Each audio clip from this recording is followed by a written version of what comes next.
Chapter 1. Lesson 1, There Ich don't. Work for money. The poor and the middle class work for money. The rich have money work for them. Dad, can you tell me how to get rich? My dad put down the evening paper. Why do you want to get rich, son? Because today Jimmy's mom drove up in their new Cadillac, and they were going to their beach house for the weekend. He took 3 of his friends, but Mike and I weren't invited. They told us we weren't invited because we were poor kids. They did? My dad asked incredulously. Yeah, they did, I replied in a hurt tone. My dad silently shook his head, pushed his glasses up the bridge of his nose, and went back to reading the paper. I stood waiting for an answer. The year was 1956. I was 9 years old. By some twist of fate, I attended the same public school where the rich people sent their kids. We were primarily a sugar plantation town. The managers of the plantation and the other affluent people, such as doctors, business owners, and bankers, sent their children to this elementary school. After grade 6, their children were generally sent off to private schools. Because my family lived on one side of the street, I went to this school. Had I lived on the other side of the street, I would have gone to a different school with kids from families more like mine.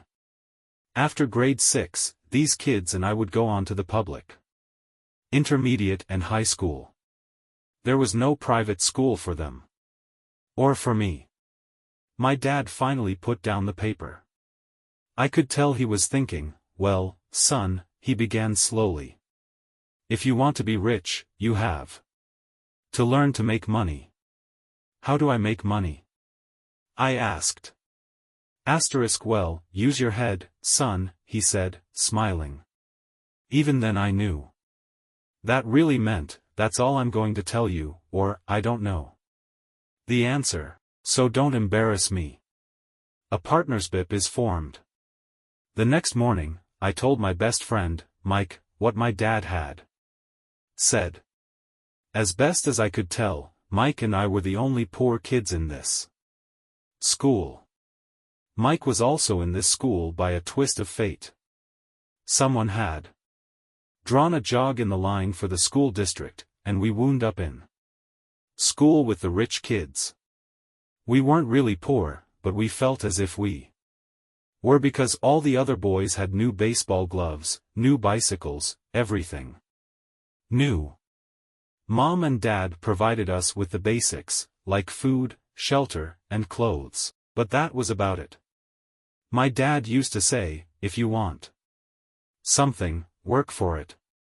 We wanted things, but there was not much work available for 9-year-old boys. So what do we do to make money? Mike asked. I don't know, I said. But do you want to be my partner? He agreed, and so on that Saturday morning, Mike became my first business partner. We spent all morning coming up with ideas on how to make money. Occasionally we talked about all the cool guys at Jimmy's beach house having fun.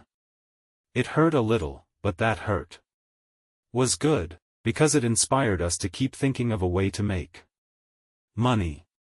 Finally, that afternoon, a bolt of lightning struck. It was an idea Mike got from a science book he had read. Excitedly, we shook hands, and the partnership now had a business. For the next several weeks, Mike and I ran around our neighborhood, knocking on doors and asking our neighbors if they would save their toothpaste tubes for us. With puzzled looks, most adults consented with a smile. Some asked us what we were doing, to which we replied, we can't tell you. It's a business secret. My mom grew distressed as the weeks wore on. We had selected a site next to her washing machine as the place we would stockpile our raw materials. In a brown cardboard box that at one time held catsup. bottles. Our little pile of used toothpaste tubes began to grow.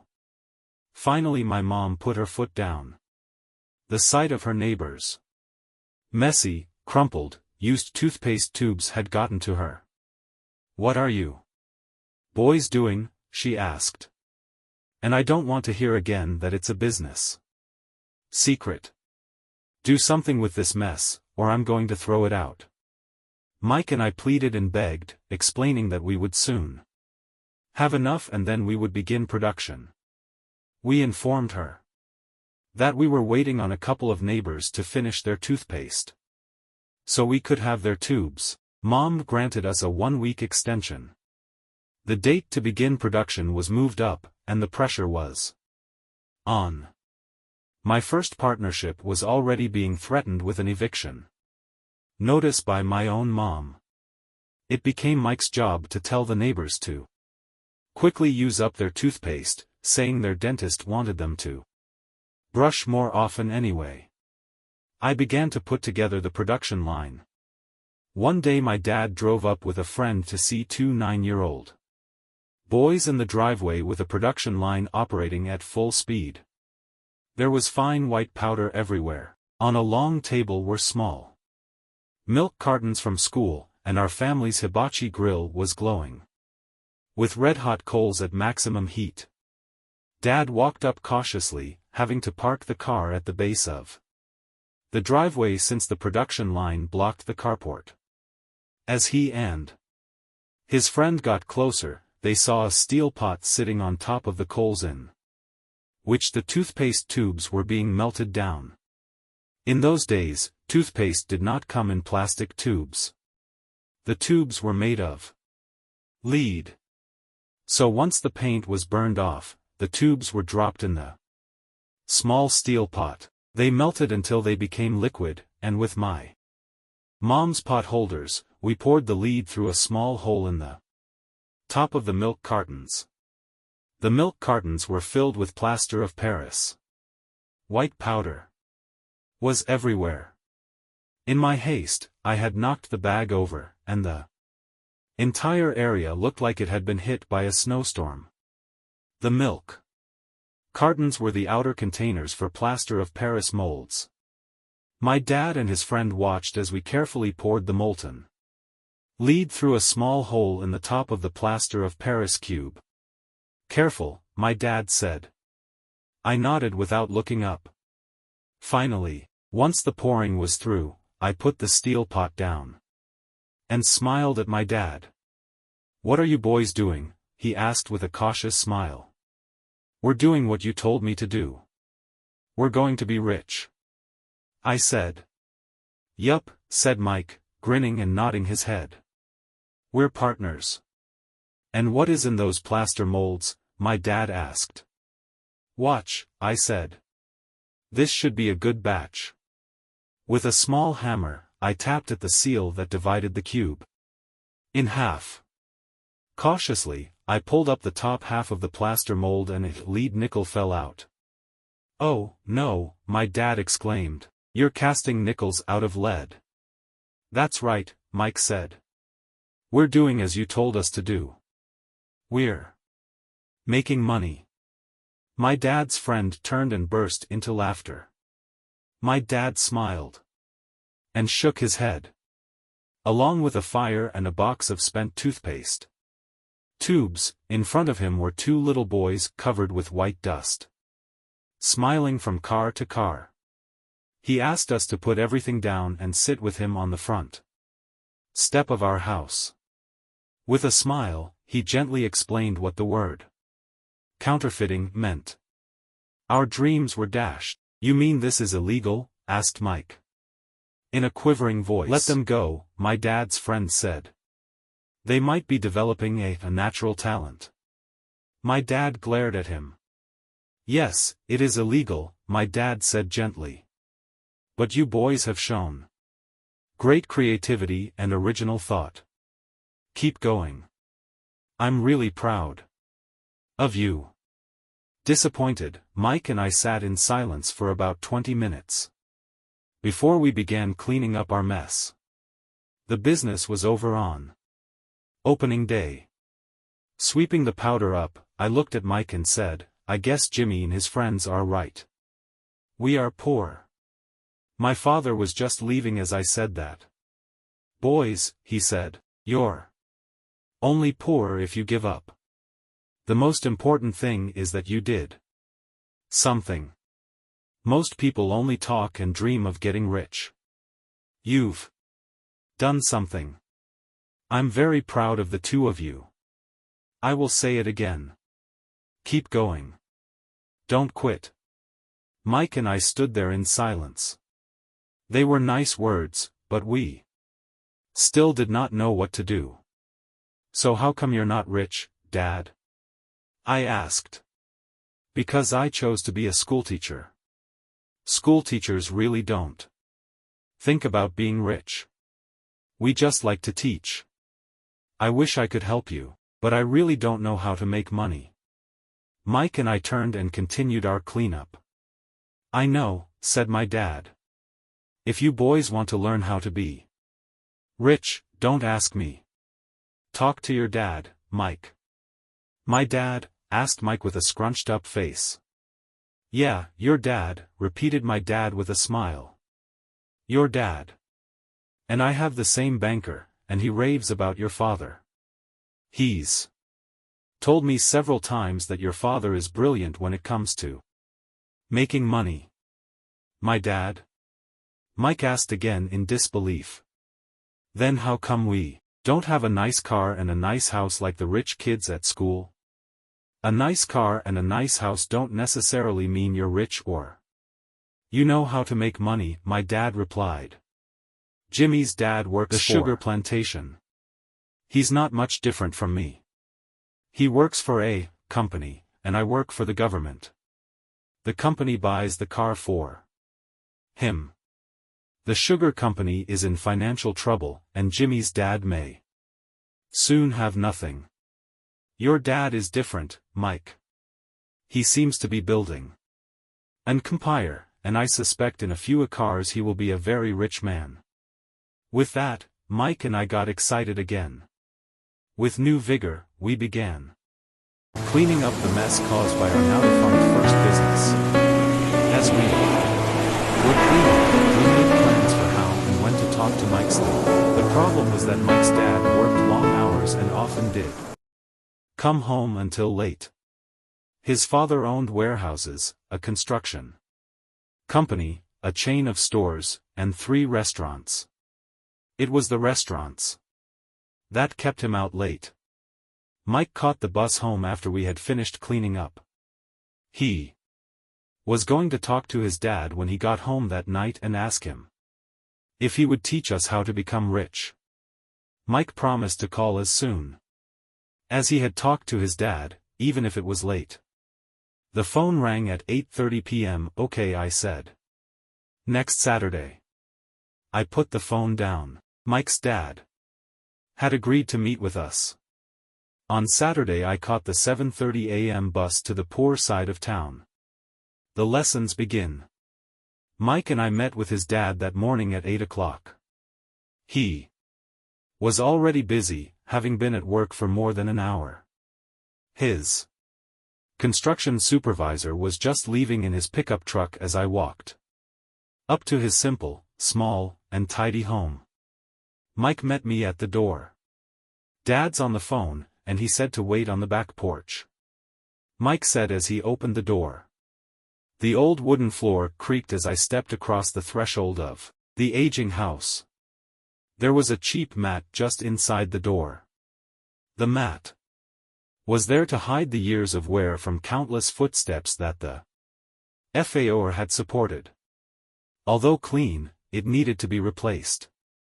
I felt claustrophobic as I entered the narrow living room that was filled with old musty overstuffed furniture that today would be collector's items. Sitting on the couch were 2 women, both a little older than my mom. Across from the women sat a man in workman's clothes. He wore khaki slacks and a khaki shirt, neatly pressed but without starch, and polished work boots. He was about 10 years older Then my dad. They smiled as Mike and I walked past them toward the back porch. I smiled back shyly. Who are those people? I asked. Oh, they work for my dad. The older man runs his warehouse up. Mike says you want to learn to make money. And the women are the managers of the restaurants. Is that correct, Robert? And as you, I nodded my head quickly. You saw the construction supervisor who is working on a road a lot of power behind his words and smile. Okay, here's my offer. I'll teach you, but I won't do it classroom dash style. You work for me, I'll teach you. You don't work for me, I won't teach you. I can teach you faster if you work, and I'm wasting my time if you just want to sit and listen like you do in school. That's my offer. Take it or leave it. May I ask a question first? I asked. No. Take it or leave it. I've got too much work to do to waste my time. If you can't make up your mind decisively, then you'll never learn to make money anyway. Opportunities come and go. Being able to know when to make quick decisions is an important skill. You have the opportunity that you asked for. School is beginning, or it's over in 10 seconds, Mike's dad said with a teasing smile. Take it, I said. Take it, said Mike. Good, said Mike's dad. Mrs. Martin will be by in 10 minutes. After I'm through with her, you'll ride with her to my superette and you can begin working. I'll pay you 10 cents an hour, and you'll work 3 hours every Saturday. But I have a softball game today, I said. Mike's dad lowered his voice to a stern tone. Take it, or leave it, he said. T'll take it, I replied, choosing to work and learn instead of playing. 30 cents later. By 9 a.m. that day, Mike and I were working for Mrs. Martin. She was a kind and patient woman. She always said that Mike and I reminded her of her 2 grown sons. Although kind, she believed in hard work and kept us moving. We spent 3 hours taking canned goods off the shelves, brushing each can with a feather duster to get the dust off, and then restacking them neatly. It was excruciatingly boring work. Mike's dad, whom I call my rich dad, owned 9 of these little superettes, each with a large parking lot. They were the early version of the 7-Eleven convenience stores, little neighborhood grocery stores, where people bought items such as milk, bread, butter, and cigarettes. The problem was that this was Hawaii before air conditioning was widely used, and the stores could not close their doors because of the heat. On 2 sides of the store, the doors had to be wide open to the road and parking lot. Every time a car drove by or pulled into the parking lot, dust would swirl and settle in the store. We knew a job as long as there was no air conditioning. For 3 weeks, Mike and I reported to Mrs. Martin and worked our 3 hours. By noon, our work was over, and she dropped 3 little dimes in each of our hands.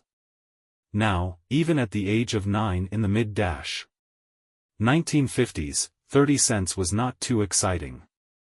Comic books cost 10 cents back then, so I usually spent my money on comic books and went home. By Wednesday of the 4th week, I was ready to quit. I had agreed to work only because I wanted to learn to make money from Mike's dad, and now I was a slave for 10 cents an hour. On top of that, I had not seen Mike's dad since that first Saturday. I'm quitting, I told Mike at lunchtime. School was boring, and now I did not even have my Saturdays to look forward to. But it was the 30 cents that really got to me. This time Mike smiled. What are you laughing at? I asked with anger and frustration. Dad said this would happen. He said to meet with him when you were ready to quit. What? I said indignantly. He's been waiting for me to get fed up? Sort of, Mike said. Dad's kind of different. He doesn't teach like your dad. Your mom and dad lecture a lot. My dad is quiet and a man of few words. You just wait till this Saturday. I'll tell him you're ready. You mean I've been set up? No, not really, but maybe. Dad will explain on Saturday. Waiting in line on Saturday. I was ready to face Mike's dad. Even my real dad was angry with him. My real dad, the one I call the poor one, thought that my rich dad was violating child labor laws and should be investigated. My educated, poor dad told me to demand what I deserve, at least 25 cents an hour. My poor dad told me that if I did not get a raise, I was to quit immediately. You don't need that damn job anyway, said my poor dad, with indignation. At 8 o'clock Saturday morning, I walked through the door of Mike's house when Mike's dad opened it. Take a seat and wait in line, he said as I entered. He turned and disappeared into his little office next to a bedroom. I looked around the room and didn't see Mike anywhere. Feeling awkward, I cautiously sat down next to the Samney two women who were there 4 weeks earlier. They smiled and slid down the couch to make room for me. 45 minutes went by, and I was steaming.